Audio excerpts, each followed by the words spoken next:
Accoudé ou adoubé. Exactement. Alors les amis, Boker Tov, si parmi vous, il y a des gens qui m'ont entendu hier matin dans ma synagogue en hébreu, ou qui m'ont entendu hier après-midi en français à la synagogue de Emouna, eh bien, allez vous faire un café, puisque je vais redire exactement la même chose. Voilà. Et si vous n'étiez pas là, eh bien, vous pouvez rester. Prévoir la veilleuse pour allumer les bougies du Chag. Ben voilà, prévoir. Je ne vais pas vous dire aussi la liste des choses que vous devez acheter, hein. Chacun, il achète ce qu'il veut. Bekitsour. Alors on y va. Il y a une phrase centrale qu'on dit le soir du Seder, et j'aimerais qu'on commence avec elle pour essayer de, à la fin de notre étude, comprendre qu'est-ce qu'elle veut dire. La phrase, c'est une phrase qu'on retrouve dans le Talmud, dans le traité de Psachim, qui nous dit Rabban Gamliel aya omer, Kol shelo amar shlosha devarim elu bapesach, lo yatsa yedei chovato. Ve'eluhem, Pesach, Matzah ou Maror. Tout celui qui n'a pas dit ces trois choses pendant le soir de Pesach n'a pas fait, ne s'est pas rendu quitte de sa mitzvah. C'est quoi ces trois choses? Pesach, Matzah et Maror. Et la question que j'aimerais poser en introduction, c'est quoi? Il suffit de le dire. Ça y est. Et dans toutes les familles, quand on arrive à ce moment-là, on dit Pesach, Matzah ou Maror. Et ça y est, les gens pensent, c'est bon, j'ai fait ce qu'il faut. Qu'est-ce que ça veut dire que si tu n'as pas dit Pessah, Matzah ou Maror, quelque part, tu n'as pas fait Pessah? De quoi on parle? Eh bien, les amis, on va le laisser de côté et on y reviendra à la fin de notre étude. Je vais relancer notre réflexion par un sujet qui n'a rien à voir avec Pessah, qui est vrai aussi à Pessah, mais qui n'a rien à voir avec Pessah, qui est un sujet de halakha basique. Lorsque nous avons une marloquette, c'est-à-dire deux avis contraires sur quoi faire dans une halakha X ou Y. Eh bien, selon qui doit-on trancher? Il y a un avis qui est amené dans le Talmud, dans le traité de Avodah Zarah à la page 7, qui nous dit, et c'est le premier avis du Talmud, qui ne va pas être suivi par la halakha, qui nous dit qu'il faut suivre le plus grand rabbin, le mec qui a la plus belle barbe. Mais finalement, c'est pas cet avis-là qui est retenu dans la halakha, c'est le deuxième avis qui est amené par un certain Rabbi Yoshua ben Korcha. Et Rabbi Yoshua ben Korcha nous dit la chose suivante. Si il s'agit d'une marloquette sur un sujet de la Torah, alors on suivra l'avis le plus mahmir, c'est-à-dire le plus exigeant. Mais s'il s'agit d'une marloquette sur un sujet rabbinique, alors on suivra l'avis le plus coulant. En hébreu, ça s'appelle Sfeka de Oraita le Chumra et Sfeka de Rabbanan le Kula. Donc, un Safek de Oraita de la Torah, c'est Chamour, donc on est Mahmir, et un Safek de Rabbanan, c'est Cool, donc on fait la Kula. OK? Exemple, on pourrait donner, dans le Talmud, dans le traité de Gittin à la page 2, eh bien, nous avons l'exemple d'un Safek Deoraita. Imaginez, vous allez chercher un shawarma, et vous savez, sur la broche de shawarma, au-dessus, il y a du gras. Et il y a des gens qui aiment beaucoup ça. Seulement, comme vous le savez, dans la Torah, on a le droit de manger le shuman, le gras de l'animal, mais on n'a pas le droit de manger ce qu'on appelle chelev. Chelev, c'est la partie grasse qu'il y a dans la queue de l'animal. Eh bien, ça, on n'a pas le droit de le manger. C'est un interdit de la Torah. Maintenant, si moi je suis en Safek, j'ai un doute. Est-ce que la graisse qu'il me donne, c'est une graisse abdominale ou c'est une graisse qui vient de la queue Chelev? Safek. Eh bien, dans ce cas-là, Safek de Oraita le Chumra, je ne mange pas. OK? Autre exemple inverse, les brachot ont été institués par les chachamim, par les rabbins. Si jamais je ne me rappelle plus si j'ai fait chez Akol avant de manger mon bonbon, eh bien, je suis en Safek. À ce moment-là, Sfeka de Rabbanan, les Kula. Comme c'est un Safek sur un enseignement rabbinique, je prends l'avis le plus permissif et je ne refais pas la bracha. À la différence de la bracha du Birkat Amazon, qui est la seule bracha qui vient de la Torah. Et donc, dans un cas où je ne me rappelle plus si j'ai fait le Birkat ou pas, eh bien, je referai le Birkat Amazon. OK? Top. Ça, c'est le principe. Il n'a rien à voir avec Pessah en particulier. Pourquoi je vous l'amène ici? Eh bien, vous allez voir, parce qu'on va maintenant rentrer dans notre sujet. Les amis, notre sujet porte sur la mitzvah principale de Pessah, à moins qu'en fait, on n'ait pas du tout besoin de le faire. Je parle de ce qu'on appelle mitzvat à Aseva, le fait de s'accouder. Nous dit la Mishnah, dans le traité de Psachim au chapitre 10, Mishnah 1, nous dit la Mishnah, le soir de Pessah, donc la veille de Pessah, on ne mangera pas à partir de Mincha jusqu'à la nuit tombée pour avoir donc de l'appétit pour manger la matzah. Et on dit, va filou ani shebe Israël, et même les pauvres, lo yochal at sheyasev, ne pourra pas manger, même le pauvre ne pourra pas manger avant de s'être accoudé. De là, il semblerait qu'on doit s'accouder. Hashéla, lama. Pourquoi doit-on s'accouder le soir de Pessah? Ne me dites pas vos réponses comme ça et ne parlez pas dans votre barbe. Je sais que vous savez. Mais ce qu'on va essayer de faire ensemble, c'est déconstruire. Parce que il est possible qu'en fait, ce qu'on nous a toujours dit, c'est pas vraiment ça. Le Tana de Eliyahu, le Midrash Tanaïm, nous dit, lorsque Akadosh Baruch Hu nous a sortis d'Égypte, il a dit au peuple juif, chaque fois que vous prendrez les coupes de vin de Pessah et que vous mangerez de la matzah, cela devra être fait be'aseva, donc accoudé, kedei shetiyu be'yeshiva shel cherut, pour que vous soyez dans une posture de liberté. Eh bien, les amis, je tiens à le dire de manière très claire,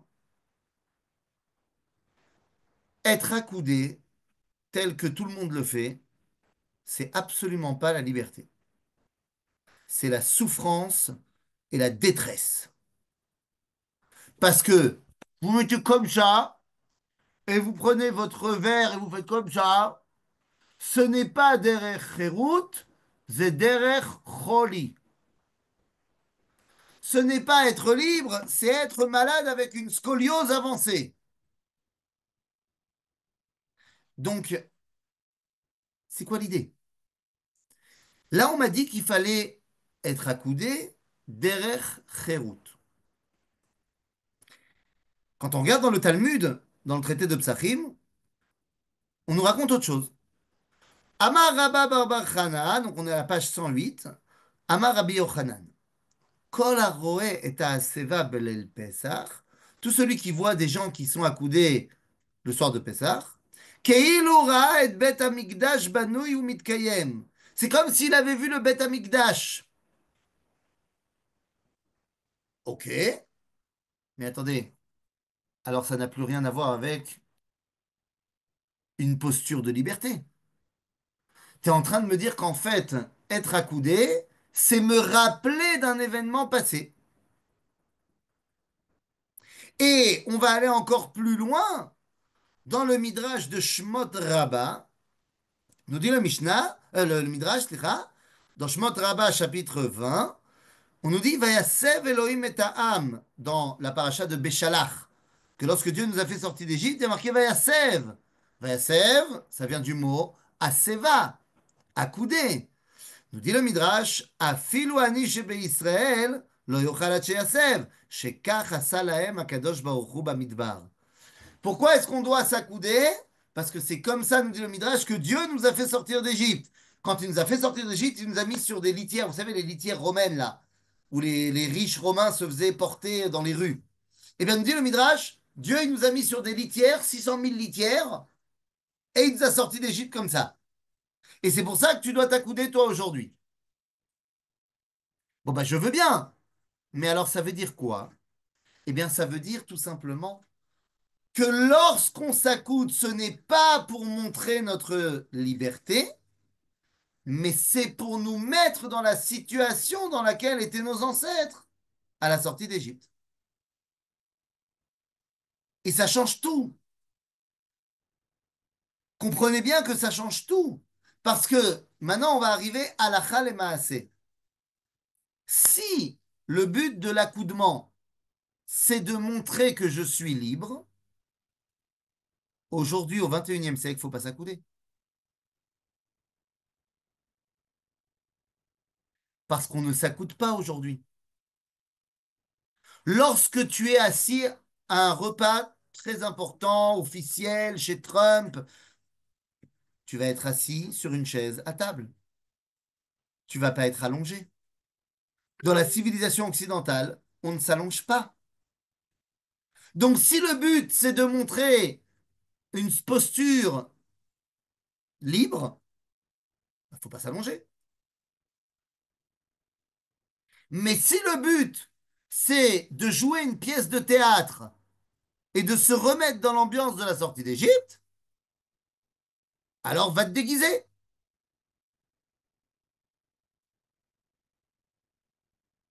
Je voudrais vous lire ici un texte que tout le monde connaît, qui est marqué dans la Mishnah, dans le traité de Psachim, qui nous dit comme ça. Mazgulo kos sheni. Donc on a mis le deuxième vers du Seder. Vekana ben shoel. Veim en dad baben, aviv melamedo. Donc, soit l'enfant il pose la question directement, soit son père il lui apprend à poser la question. Et quelle est la question? Alors je ne sais pas si vous connaissez. Nous dit la Mishnah. Man ishtana alayla haze mikol alelot. שבכל הלילות אנו אוכלים חמץ ומצה, והלילה הזה הוא לא מצה. מה נשתנה הלילה הזה שבכל הלילות אנו אוכלים שאר ירקות, והלילה הזה מרור. Ça vous parle? Ah ouais, מנשתנה, נכון. שבכל הלילות אנו אוכלים, אין אנו מטבילים, סליחה, אפילו פעם אחת, והלילה הזה שתי פעמים. Sauf que là, la Mishnah nous donne une quatrième question que nous, on ne dit pas. Elle dit Manishtana alayla hazeh shebechol halelot anu ochlim tzli esh saluk umevushal bamaim ve'alayla hazeh kulo tzli. Ça veut dire chaque nuit, on peut manger soit cuit, soit grillé. Et ce soir, on mange que grillé. De quoi parle-t-on? Eh ben, on parle du Korban Pessah, évidemment. L'agneau pascal, d'après la halacha, ne peut se manger que grillé au feu de bois. Enfin, grillé, quoi. Pourquoi est-ce qu'on ne le dit pas? Ben parce que la Haggadah a été mise en place durant l'exil. Et durant l'exil, on ne mangeait pas le Corban Pessah, malheureusement. Peut-être cette année, on va commencer. Donc, on ne dit pas cette question-là. Mais on en dit une autre. Une autre qui n'est pas marquée dans la Mishnah.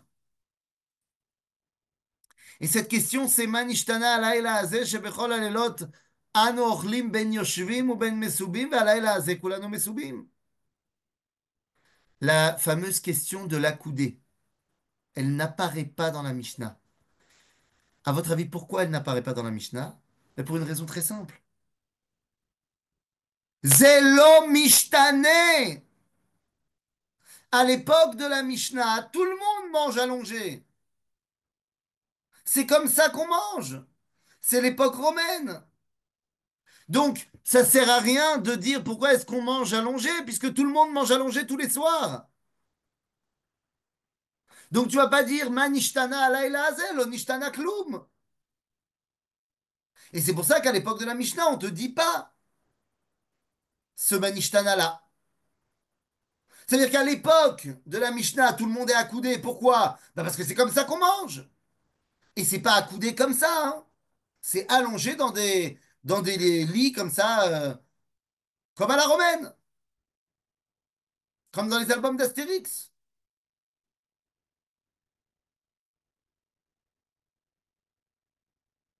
Pourquoi le prénom Pascal pour l'agneau? Je pense que c'est parce que ça ressemblait à Pessah. Voilà. Pascal. Il faudrait voir aussi au niveau étymologique, est-ce que le mot Pascal, le nom Pascal, vient de ça? Je pense que c'est peut-être une histoire que Pessar, ça veut dire passer au-dessus. Donc Pascal, Loda, Loyodea. Je n'ai aucune idée, mais je pense que ça doit être relié à ça. Loyodea. En tout cas, je reviens à mon accoudement. Donc à l'époque de la Mishnah, on ne te dit pas pourquoi tu fais ça, parce que tout le monde le fait. C'est comme ça qu'on est en train de manger bien. Aval, nous, nous qui ne sommes jamais accoudés, à quoi ça sert? Et c'est la raison pour laquelle le Tour, Rabbi Yaakov Baal HaTurim, va ramener un enseignement au nom de Rahavia. Rahavia, c'est Rabbi Yaakov Ben Hillel, qui est un des premiers Ashkenazim, qui est un des premiers Rishonim. Nous dit le Rahavia, hein, Bazman Hazeh, שאין רגילות בארצנו להסב, ישב כדרכו, ואין צריך להסב. Aujourd'hui, on n'a pas l'habitude de s'allonger de s'accouder. Donc on s'assoit normalement. Et on ne s'accoude pas. Parce que les Béné Chorin n'ont pas l'habitude de s'accouder pour montrer leur liberté. Je dis le Rahavia, quand tu étais à une époque où les gens y mangeaient allongés, machin, bah tu t'allonges. Mais si toi, tu vis dans une époque où les rois, ils ne mangent pas accoudés, t'as pas de raison que tu manges accoudé. Pascal a la même idéologie que Pâques pour les chrétiens. Bon, alors voilà, Pâques, Pascal, parti. Donc c'est Pessar, quoi. Bekitsour, si tu n'as pas l'habitude de t'accouder, tu vis dans une société occidentale où tous les grands seigneurs, machin, ne s'allongent plus, mais sont assis sur des fauteuils, bah assis-toi sur un fauteuil. Dit le Bach, Rabbeinu Yoel Sirkis, le commentateur du Shulchan Aruch, il dit la vie du Rahavia ou Haïkar. C'est l'essentiel. Donc ça veut dire que c'est ça qu'il faut faire. Seulement, les amis, il y a quelque chose qui est très important à se rappeler à Pessah, c'est que qu'importe ce qu'on étudie, on fait ce qu'on a fait l'année dernière. C'est-à-dire là, je suis en train de vous expliquer qu'il ne faut pas s'accouder, mais on va s'accouder. Et en fait, c'est ma vraie question. Pourquoi on s'accoude alors? Rappelez-vous, on a dit il y a deux questions. Est-ce que c'est pour montrer qu'on est libre, qu'on est bien, ou alors c'est pour rejouer la sortie d'Égypte de l'époque? Le Rambam, Maïmonide, va dire Bechol dor vador chayav adam leharot et atzmo כאילו יצא עתה משעבוד מצרים. Nous dit le Rambam, dans chaque génération, tu dois te faire voir comme si tu sortais maintenant d'Égypte. C'est quoi te faire voir? Il faut que les gens ils voient toi et ils pensent que tu sors d'Égypte. Ça veut dire quoi cette histoire? Ben, ça veut dire la chose suivante. Déguise-toi. Il y en a qui mettent le petit baluchon comme ça pour faire genre je sors d'Égypte. D'après le Rambam, il faut se rappeler de la sortie d'Égypte, c'est pour ça qu'on s'accoude. Sauf qu'on a dit que la Mishnah elle nous a expliqué que c'était pour montrer qu'on était libre. Alors les amis, maintenant qu'on a bien fait du balagan un peu partout, je vous amène un dernier avis et après on met tout en ordre. Le Aruch HaShulchan, parmi les plus grands commentateurs de la halakha, nous dit, bien sûr qu'aujourd'hui on ne s'accoude plus. Justement pour ça, tu dois t'accouder. Puisque vu que l'objectif de la soirée, c'est d'inviter l'enfant à poser des questions, il faut faire des trucs qu'on n'a pas l'habitude de faire. Or, vu qu'on s'accoude plus, bah accoude-toi, comme ça ton fils il dira, mais pourquoi tu fais ça? Alors maintenant, j'aimerais remettre les choses en place. Et comprendre en vrai que la Haseva, c'est la chose la plus essentielle du soir du Seder.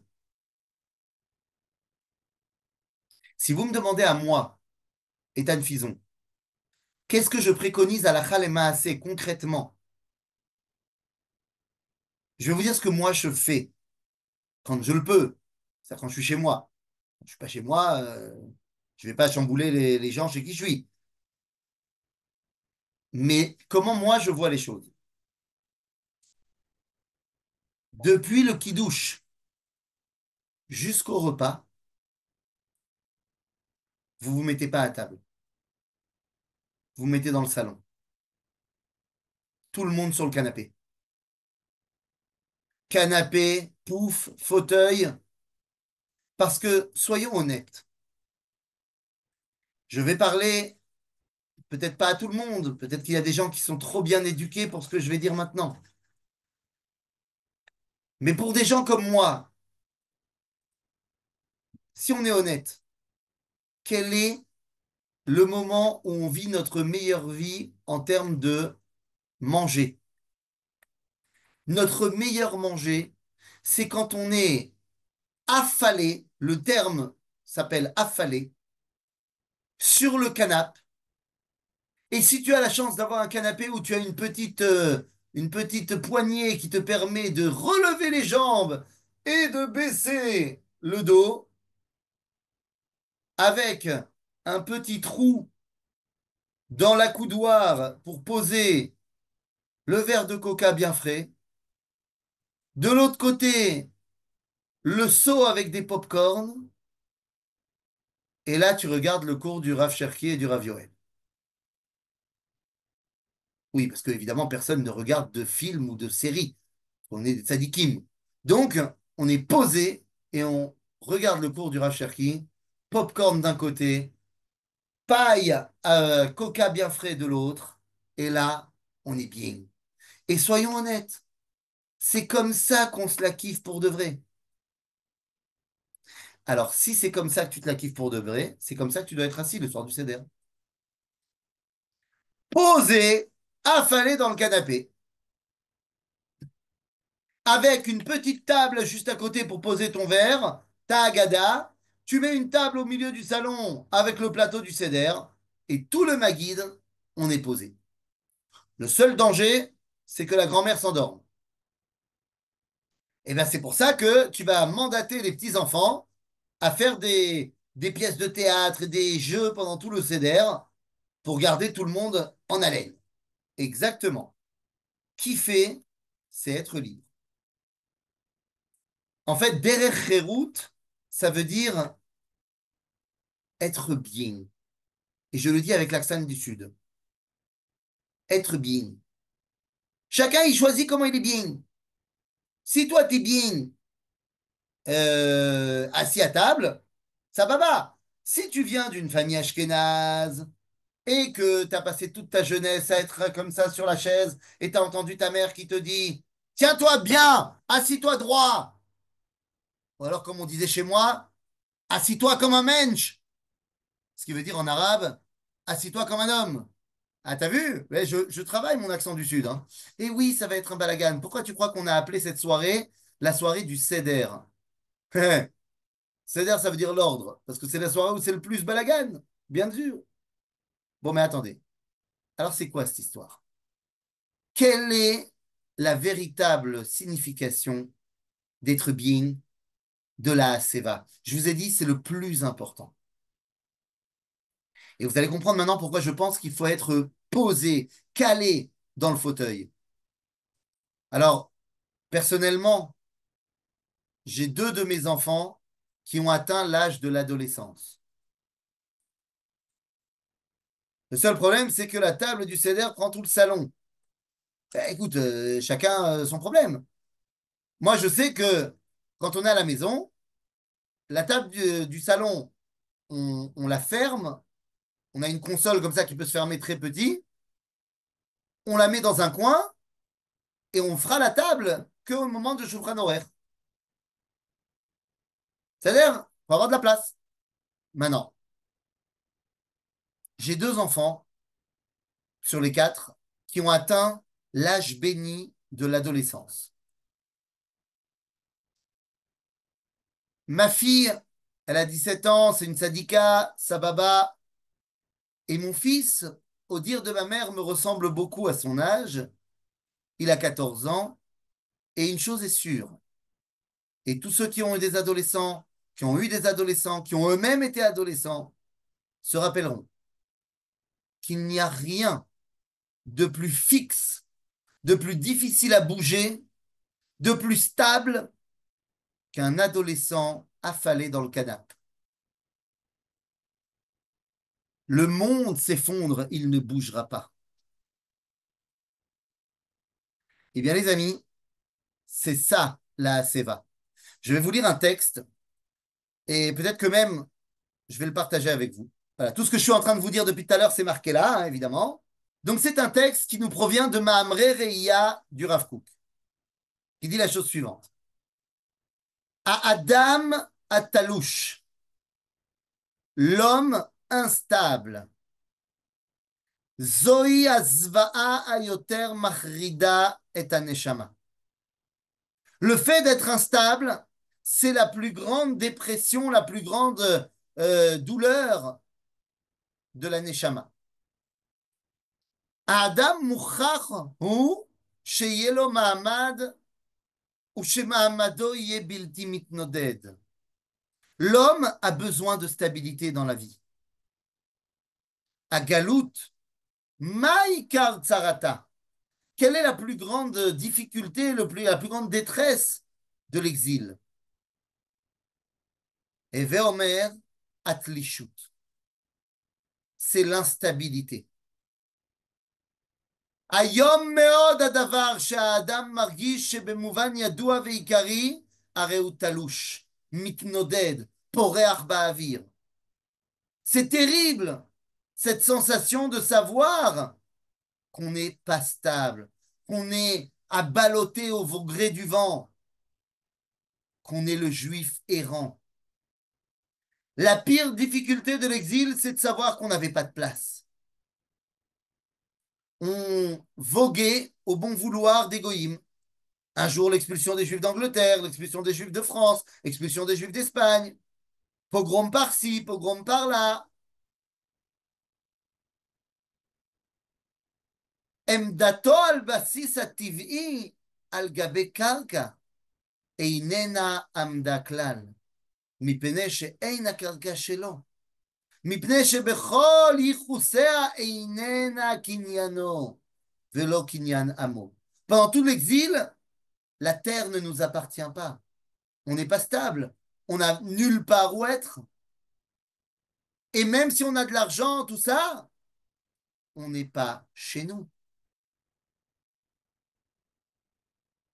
Comme m'avait dit mon directeur de l'école, Georges Delatour, en terminale, lorsque je n'avais pas rempli mes dossiers scolaires pour l'année suivante, il m'avait dit, enfin, monsieur Fison, c'est trop tard, maintenant, vous allez rater l'opportunité de vous inscrire à la fac ou en école. Je lui avais dit, j'en ai pas besoin, monsieur, je pars à l'étranger l'année prochaine. Il m'avait dit, mais enfin, vos parents émigrent. J'ai dit, non, non, mes parents, là, c'est que moi. Et il m'avait dit, mais enfin, monsieur, vous n'êtes pas bien chez nous? Et je lui ai répondu, si, je suis très bien, mais je suis chez vous. Et j'ai envie de rentrer chez moi. Voilà pourquoi j'ai fait mon allié à l'herbe de taille. Mais ici, nous dit le Rav Kook, le problème de l'exil, c'est qu'on n'est pas chez nous. On est tlouchim. חוק היסטורי הוא שהקיבוצים התלושים אבד שמם וזכרם. Nous dit la Gemara, kol adam she'en lo karka eno adam. Un homme qui n'a pas de terre, c'est pas un homme. Et dans la vie naturelle, tous les peuples qui n'avaient pas d'assises terrestres ont disparu. אך בפלא, למעלה מכל הנהוג בחוקי הקיום של כל העמים, עם ישראל חי עד כה והתקיים. C'est pas possible. Normalement, tous les autres peuples dans notre situation auraient disparu, mais le peuple juif, il a continué. איך יכול להיות? התורה תורת חייו. היא אשר הצליח אותו, הצילה סליחה אותו מתלישותו החומרית, שלא תשפיע עליו עד לזוועת כיליון. Notre Torah, le fait qu'on a dit l'an prochain à Jérusalem, le fait qu'on a fait Shabbat, on a mis les tefilines, pendant tout l'exil, nous a gardé de la disparition. והיום, et aujourd'hui, כאשר אנו ברוך השם הולכים ושבים לארצנו, on revient sur notre terre, כשרגלינו מתחילות לדרוך על אדמתנו אנו, quand nos pieds commencent à fouler notre terre à nous, על אותה אדמה, אדמת הקודש, שאיננו מרגישים בכל חושנו שהיא מוצקה תחת פעמנו. On ressent que ça y est, on est en train d'avoir de la stabilité sur notre terre. כי בברית השם ברית עולם אשר לעד לא תימות. היא קשורה עמנו קשר עולם. הננו הולכים ומתרפאים ממחלת פלישותנו הגלותית. On se guérit petit à petit de la maladie de l'exil qui était d'être pas stable. אבל הייתכן שבמקום שהגוף שלנו הפרטי והלאומי מוצא לו מצב להינצל ממארת התלישות, תישאר דווקא הנשמה הפרטית וקל וחומר הכללית תלושה ממעמדה? זאתי הוראת ההסבה. C'est ça la vraie raison de pourquoi on doit être הסבה à Pessah. Pourquoi on doit être accoudé? Non, c'est pas accoudé. Me dit le Rav Kook, la mitzvah c'est d'être posé, stable. Donc tu feras comme tu veux. Soit tu t'accoudes parce que tu crois que tu es stable, en fait tu as mal au dos, soit tu feras comme je te dis. Tu t'es posé dans le canapé, il n'y a rien qui me fera bouger. Parce qu'il n'y a rien qui peut me faire bouger, non seulement de ma terre, mais de mon identité. ולכן, מצב של בני חורין שהם קבועים ולא תלושים, מאורים ביסוד חייהם, המזרף עליהם שיפת חיים לרוויה ולכל המהותם, לגוף ולנשמה, לכל הווייתם. הלילה הזה כולנו מסובים. Les amis, la mitzvah de Haseva, c'est pas de s'accouder, c'est pas de faire comme si on était libre, c'est pas non plus de se rappeler comment on était à la sortie d'Égypte. La mitzvah de la Haseva, c'est de prendre conscience qu'on a retrouvé notre stabilité. Et quel est le moment donc le plus important de la Haseva, les amis? Et je terminerai par là. Dans la halakha, on nous dit qu'il faut être messev quand on mange la matzah et quand on boit les verres de vin. Pourquoi? Parce que c'est ce qui nous symbolise la Géoula. La Géoula d'avant comme la Géoula de maintenant. Mais il y a un moment où on n'est pas messev. C'est lorsqu'on mange le maror. Le maror, on ne le mange pas accoudé ou allongé ou ce que tu veux. Pourquoi? Parce que le maror nous rappelle la servitude, les douleurs, les difficultés. Le maror nous rappelle le 7 octobre. Le Maror nous rappelle la Shoah. Le Maror nous rappelle l'Inquisition. Le Maror nous rappelle les croisades. Le Maror nous rappelle tous les pogroms d'Afrique du Nord et de la péninsule arabique. Le Maror nous rappelle les exécutions des Juifs de Khaïbar au 7e siècle. Le Maror nous rappelle la destruction du Beth Amikdash. Le Maror nous rappelle l'expulsion des Juifs à Babylone. Le Maror nous rappelle la servitude en Égypte. Donc évidemment, quand je mange le Maror, je ne suis pas stable. La matzah, oui. Mais la question se pose, les amis, ici, qu'est-ce qui se passe lorsque je mange la matzah et le maror ensemble, dans ce qu'on appelle korer? Est-ce que je dois être accoudé ou pas? Nous dit le Shulchan Aruch qu'on doit être accoudé bakorer. Pourquoi est-ce qu'on doit être accoudé aussi bakorer? C'est mitzad matzah ou mitzad maror? Nous dit le Or HaChaim Akadosh, c'est pas mitzad ni matzah ve maror, c'est mitzad matzah ou maror. C'est pas que tu prends le pas de la matzah sur le maror. C'est parce que la matzah et le maror sont ensemble à korer que tu dois t'accouder. En vérité, le korer, c'est quand on dit Zecher le Mikdash ke Hillel. On se souvient comment Hillel était korer. Il enroulait, parce que vous savez bien qu'à l'époque, les matzot, c'était pas des trucs en carton comme nous, c'était pas des crackers, c'était des lafot. Et donc, il enroulait ensemble le korban Pessah avec la matzah et le maror. Pourquoi? Parce que les amis, et c'est à mon avis le plus grand enseignement, le plus grand enseignement,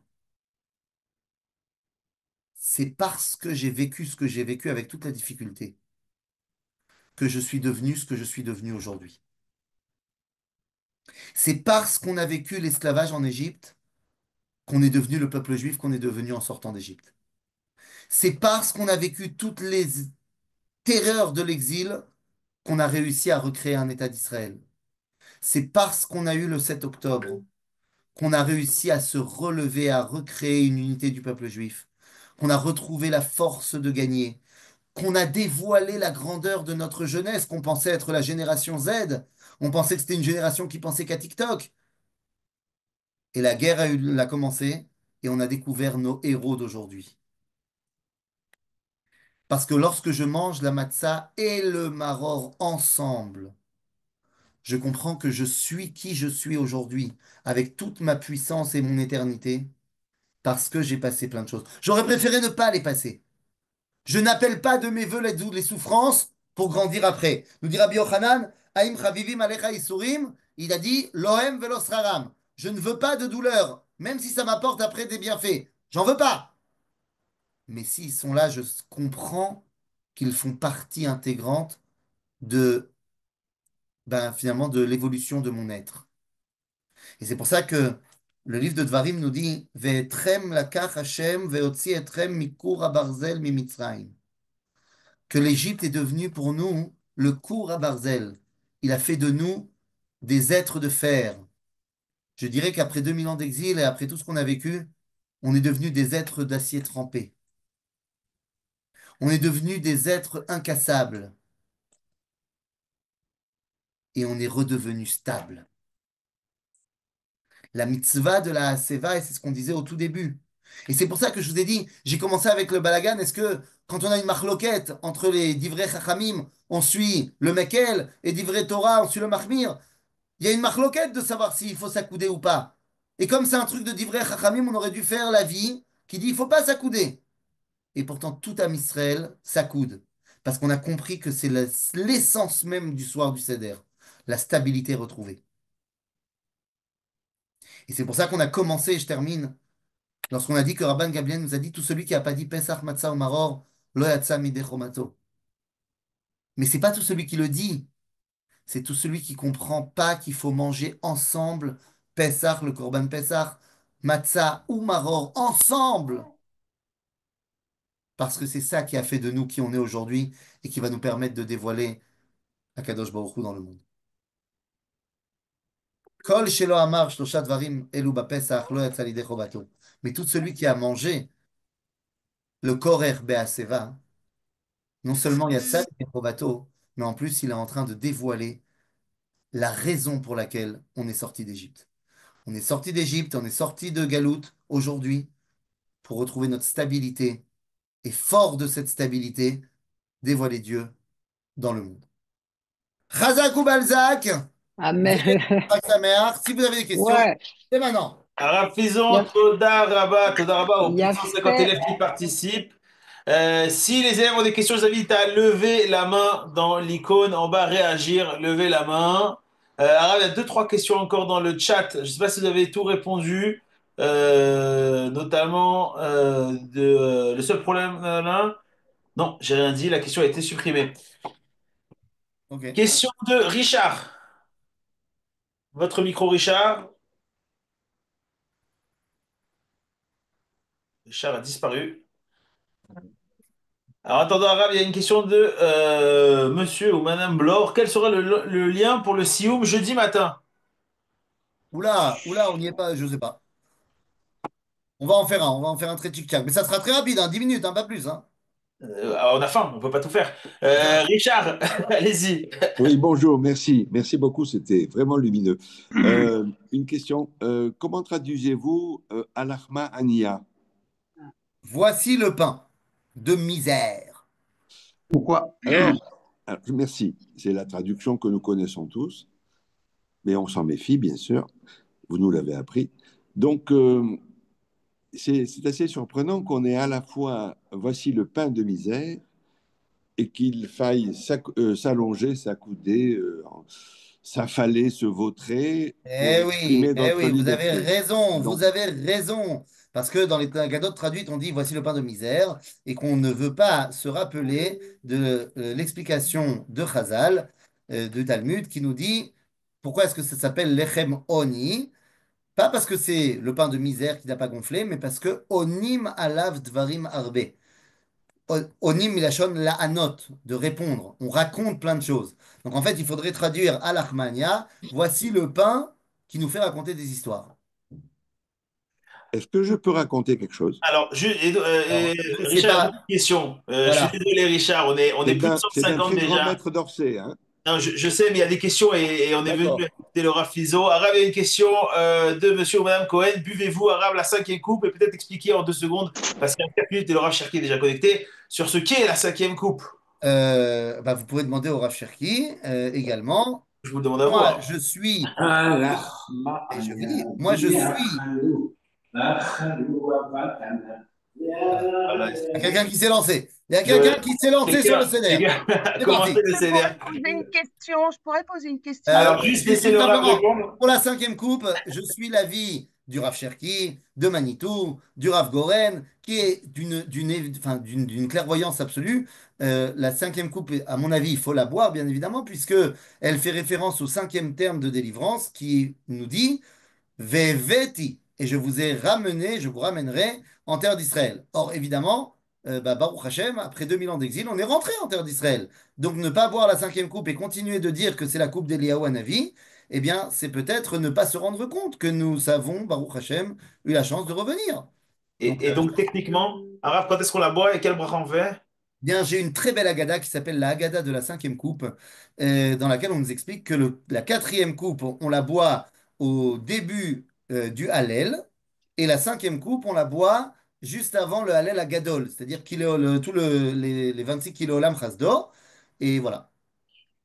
Est-ce que je pourrais parler une question par rapport à Seva? Oui? Que si on fait ça, on fait comme les goïms, comme Kessar qui mangeait sur la gauche et il se goinfrait et tout ça. Alors les gens, D'abord, on peut prendre ça on vous aussi a comme pas ça. dit, on vous a pas dit de vous goinfrer,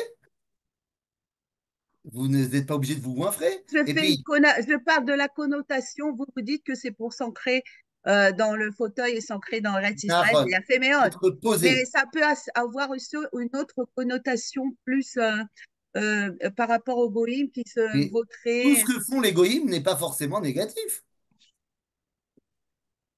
Quelqu'un qui est bien installé et qui profite de la vie que Dieu lui a donnée, c'est pas forcément négatif.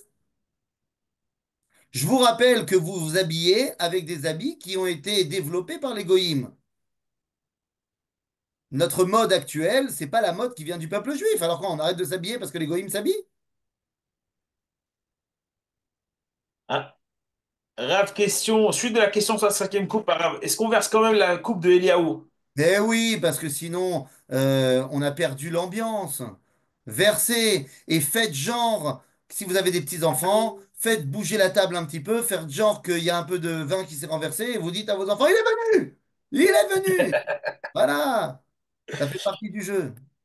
Question, ou plutôt commentaire de iPad de Karine. La cinquième coupe, c'est non seulement quand Israël rentre sur sa terre, mais c'est aussi quand il appliquera sa Torah sur sa terre. Je sais pas, c'est pas ce qui a marqué dans la Torah. C'est pas ce qui a marqué, je suis désolé. Rappelle-nous. Je suis Rappelle-nous pas le contre, passo hein? qui est à- Pardon? Rappelle-nous le passo qui est écrit dans la Torah Ah bah, il n'y a pas de pour problème. Je prends, dans une seconde, on va arriver sur le Rav Cherki et je vais me faire disputer. Il Ça va reste être 22 très drôle. minutes. Béti au trait, t'as pas besoin de dire Oui, tout. oui, mais tu veux que je te donne tout le verset, je te donne tout le verset. Moi, on n'est pas comme ça. 20 secondes. Alors, le verset nous dit comme ça. Hop là, voilà, quel lachat. Iné. Où est-ce qu'il est? Bon, vous savez quoi? Comme le Rav Cherki. Iné. Euh, hum, Ah, il est déjà là. ben voilà. Le Rav Cherki est déjà là, vous lui demanderez à lui. Voilà. Ça, Il est c'est là Et depuis voilà. déjà 10 minutes, Et Arabe. puis c'est l'heure pile. Non, mais c'est l'heure, c'est l'heure. Avant l'heure, c'est pas l'heure. Après l'heure, c'est plus l'heure. Donc, vous demanderez. Mais en tout cas, demandez-lui de vous expliquer. Ça me paraît tellement facile et évident. Rafizot, Todaraba, Toda Chag rabba. Sameach. Avec sa mère. Chag Pesach, Kasher, Vegoel, Bezrat Hashem. Amen, amen. Merci d'avoir visionné cette vidéo. Je vous invite à vous abonner à notre chaîne InMode pour plus de replays, de conférences, de cours, d'interviews. Cliquez sur le bouton juste ici et vous êtes abonné à l'InMode. À très bientôt.